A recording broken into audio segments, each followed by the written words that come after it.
পহেলা ফেব্রুয়ারি থেকে শুরু হয়েছে মাসব্যাপী বাঙালির প্রাণের অমর একুশে গ্রন্থমেলা। মেলার সোহরাওয়ার্দী উদ্যানে লেকের পাশ দিয়ে হেঁটে যেতে চোখে পড়ে প্যাভিলিয়ন নম্বর 22। ইতি প্রকাশনীর এই প্যাভিলিয়নটা যেন বগুড়ায় অবস্থিত শহীদ রাষ্ট্রপতি জিয়াউর রহমানের বাড়ি। প্যাভিলিয়নের সম্মুখ ভাগে রয়েছে জিয়াউর রহমানের বড় একটা ছবি। উত্তর পাশের দেয়ালের উপরিভাগে রয়েছে জিয়াউর রহমান, বিএনপি চেয়ারপারসন খালেদা জিয়া, বিএনপির ভারপ্রাপ্ত চেয়ারপারসন তারেক রহমান ও বিএনপির মহাসচিব মির্জা ফখরুল ইসলাম আলমগীরের বড় ছবি সম্বলিত 4টা বইয়ের কাভার। বইগুলো হলো মাহফুজুল্লাহর লেখা প্রেসিডেন্ট জিয়া রাজনৈতিক জীবনী এবং বেগম খালেদা জিয়া জীবন ও সংগ্রাম, তারেক রহমানের লেখা সবার আগে বাংলাদেশ এবং মির্জা ফখরুলের আমার স্বপ্ন আমার দেশ।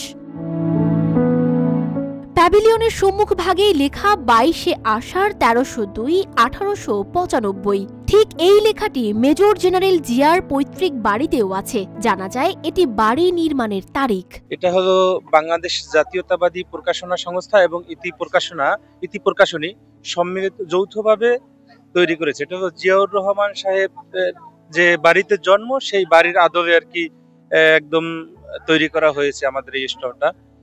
এটা 1895 সালে জিয়াউর রহমান সাহেবের পিতা তৈরি করেছিলেন। এরপর আর জিয়াউর রহমান সাহেব সাবেক সেনাপ্রধান ছিলেন, বাংলাদেশের রাষ্ট্রপতি ছিলেন, দেশনেত্রী বেগম খালেদা জিয়া বাংলাদেশের প্রধানমন্ত্রী ছিলেন।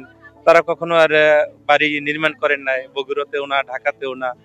ইতিমধ্যে শুনেছেন যে তারেক রহমান সাহেব বলেছে যে ঢাকায় তার কোনো স্থায়ী ঠিকানা নাই, মানে কোনো বাড়ি নাই ঢাকাতে। তো ওই যে তারেক রহমান সাহেবের যে দাদার বাড়িটা, এখনো সেই বাড়িটাই রয়ে গেছে তাদের সম্পত্তি বলতে। সরেজমিনে গিয়ে দেখা যায় প্যাভিলিয়নের চারপাশে প্রচুর ভিড়। অনেকেই প্যাভিলিয়নের দেয়ালে বিএনপির প্রতিষ্ঠাতা জিয়াউর রহমান সহ অন্য বড় ছবিগুলোর সাথে ছবি তুলছেন। কেউ কেউ ভেতরে গিয়ে বইগুলো উল্টে দেখছেন। জিয়াউর রহমানের এর আগেও বই খুঁজছি কিন্তু কোথাও পাইনি। মানে এই বইটাই স্টলে মানে ফার্স্ট একটা বই আসছে এবং ফার্স্ট বইটাই আমি পাইছি। না, এরকম বাড়ি কখনো দেখা হয়নি, বাট এটা প্রথম এক্সপিরিয়েন্স। আর আমি প্রথম আসলাম, এইবার প্রথম বই মেলাতে আসলাম। ভালোই লাগতেছে। জিয়াউর রহমানের বইও চেক করলাম, অনেক ভালোই বই ছিল। হ্যাঁ, এখানে 71-এর অনেক বিষয় লেখা আছে।